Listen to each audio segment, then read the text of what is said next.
चल, change in supply का case to decrease, increase कर लिया ना हमने, डिक्रीज इन सप्लाई। क्या क्या रीजन हो सकते हैं? इनडायरेक्ट टैक्सेस बढ़ गए, सब्सिडीज कम हो गई, टेक्नोलॉजी आउटडेट हो चुकी है, ठीक है ना, goals of the firm change हो गए हैं, कोई भी रीजन हो सकता है। अदर प्रोडक्ट्स के प्राइसेस बढ़ने लग गए, तो as a producer you will shift your resources to the production of other commodity. तो फैक्टर्स आपके टिप्स पे होने चाहिए, क्योंकि क्वेश्चन जो आएगा ना, जरूरी नहीं है एक्सप्लेन इंक्रीज इन सप्लाई से डायरेक्ट क्वेश्चन आने के चांसेस बड़े रेयर होते हैं। क्वेश्चन आएगा what will be the impact on equilibrium price if the government increases indirect taxes. तो आपके दिमाग में पहले आना चाहिए, अच्छा increase in direct indirect taxes, increase in indirect taxes ये क्या था? ये फैक्टर अफेक्टिंग डिमांड था या फैक्टर अफेक्टिंग सप्लाई था?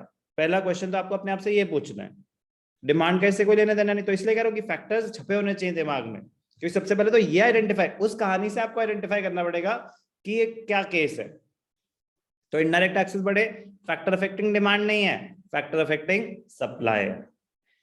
इनडायरेक्ट टैक्सेस बढ़े तो डिक्रीज इन सप्लाई होगी, लेस प्रॉफिटेबल हो जाएगा, क्योंकि other things remaining constant, if the taxes increase तो प्रॉफिट मार्जिन प्रोड्यूसर का वाइप आउट हो सकता है। रियलिटी में तो वो मार्केट प्राइस भी बढ़ा देता है, लेकिन यहाँ तो अजम्पशन है ना अदर थिंग्स रिमेनिंग कांस्टेंट, कि 100 रुपए की बेचते थे 100 रुपए की बेचोगे, आपके टैक्सेस बढ़ गए तो आपका प्रॉफिट मार्जिन वाइप आउट हो जाएगा। Anyway, point is factors affecting demand और फैक्टर्स अफेक्टिंग सप्लाई अभी भी नहीं करे तो भी लिख के रिवाइज कर लेना, आपको ही फायदा होगा। अदरवाइज आपको सब कुछ पता होगा, एक्सेस डिमांड क्या है, एक्सेस सप्लाई क्या है, सब एक्सप्लेनेशन डिमांड सब कुछ आता होगा, बट अगर सिचुएशन ही नहीं आइडेंटिफाई कर पाओगे तो लिखोगे क्या? सिचुएशन थी इंक्रीज इन डिमांड की, आपने कर दी इंक्रीज इन सप्लाई पे दिल से कहानी, पूरा perfect graph, perfect explanation, but 0 marks.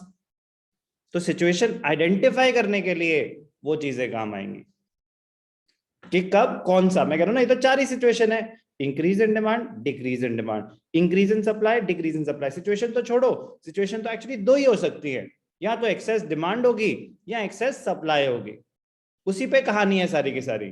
तो वो आइडेंटिफाई करना मुश्किल नहीं है, बट पहले आइडेंटिफाई करना पड़ेगा कि चेंज क्या हुआ, डिमांड या सप्लाई। चलो जल्दी से, डिक्रीज इन सप्लाई। एक्चुअली मुझे पता है कि इसमें मुझे बनाने की जरूरत नहीं है, आप खुद बना लेते, बट स्टिल एक बारी, क्योंकि अब क्या decrease in supply, leftward shift in supply का कोई वो मुश्किल थोड़ी ना होने वाली है कोई चीज।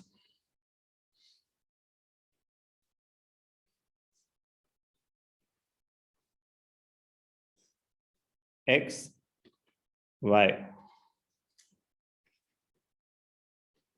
प्राइस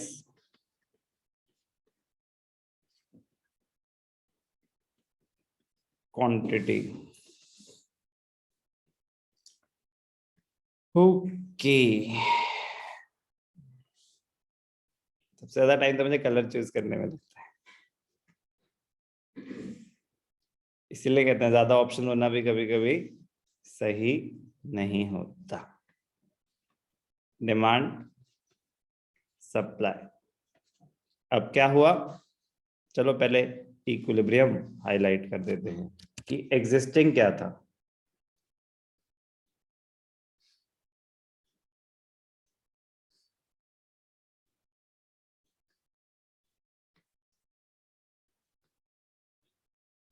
ओ पी ओ क्यू, इक्विलिब्रियम क्या हुआ, leftward shift in supply curve, decrease in supply, leftward. मुझे थोड़ा सा और राइट पे बनाना चाहिए था, बट कोई बात नहीं, मेरे हाथ में तो पेन टैबलेट है, तो बेसिकली मैं तो लाइनें खींच दूंगा प्रिसाइजली, आप अटक जाओगे, आपका अनटाइडी होगा। तो मैं कह रहा हूँ कि एडवाइजेबल कि अगर डिक्रीज लेफ्टवर्ड शिफ्ट दिखा रहे हो तो ग्राफ थोड़ा राइट साइड से शुरू करो, तो आपके पास स्कोप होगा लेफ्ट में एक और कर्व बनाने का। तो leftward shift in supply curve, इसको S2 ले लेते हैं, सेकंड केस है ना ये। चलो अब ध्यान से देखना, सप्लाई डिक्रीज हो गई, सेम प्राइस पे सप्लाई गिर गई। सप्लाई अगर गिर गई तो क्या होगा, शॉर्टेज होगी। कितना गैप है, डिमांड इतनी ज्यादा, सप्लाई कम, डिमांड ज्यादा, सप्लाई कम, तो it is a situation of excess demand. What happens when there is excess demand in the market? Excess demand, shortage, ठीक है ना, competition among the buyers, producers take advantage of the situation, they start increasing. Buyers are ready to pay any price to get the commodity. Producers start increasing the prices. As they increase the prices, the demand, it starts falling. अब दूर बनाना जरूरी है ना, क्योंकि आपको सिर्फ arrow नहीं बनानी, डायरेक्शन दिखानी है कि डिमांड यहां से यहां गई, सप्लाई यहां से यहां गई, तो ये हो गया नया इक्विलिब्रियम। अच्छा, ये हो गया नया इक्विलिब्रियम। नया इक्विलिब्रियम में क्या हुआ, आपका प्राइस बढ़ गया। क्या उठने की कोशिश तो नहीं कर रहे थे? अच्छा, नहीं, बोला कहीं जा रहे,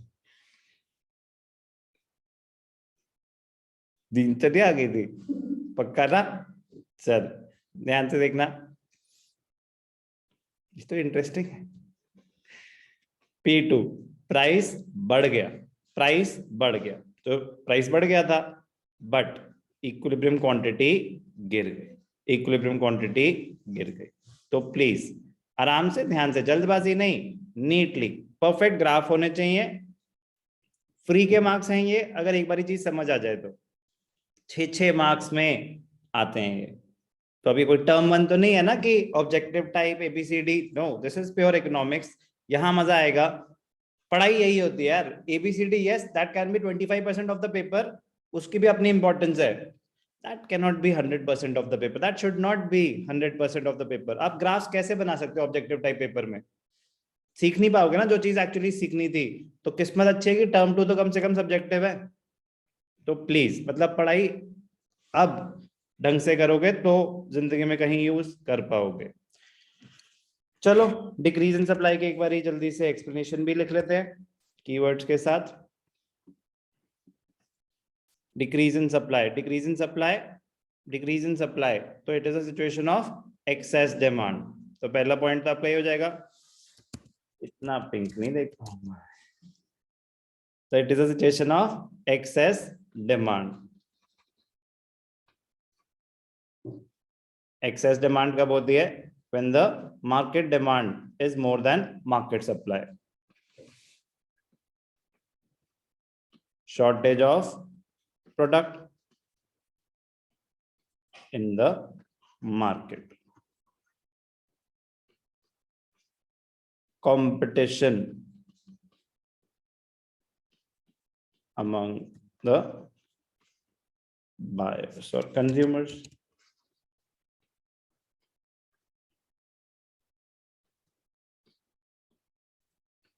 They would be willing to pay higher prices.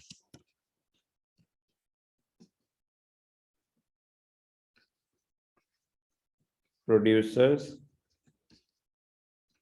take advantage and increase नहीं सर, rise।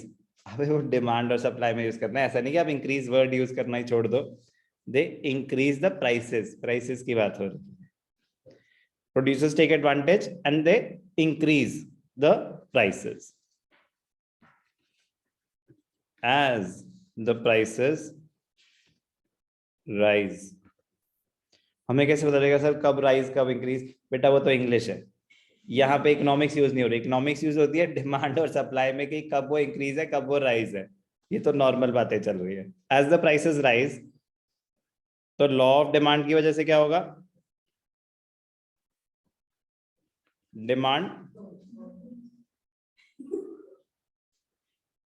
Demand false.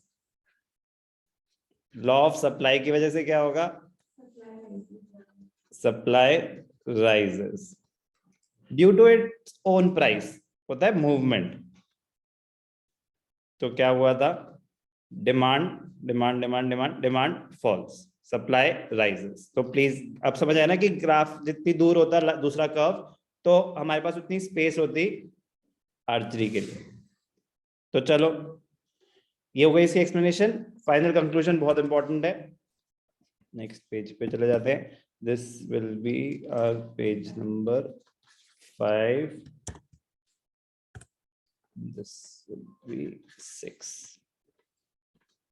चलो कंक्लूजन इक्विलिब्रियम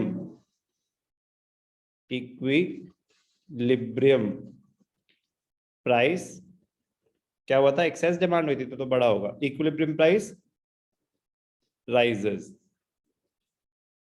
इसमें फर्क नहीं पड़ता आप इंक्रीजेस और राइजेस लेके, rises would be a better word. Equilibrium price rises, कुछ चाहिए आपको? हाँ बस अभी ले लो सामने वाले रूम में। Equilibrium price rises from OP to OP2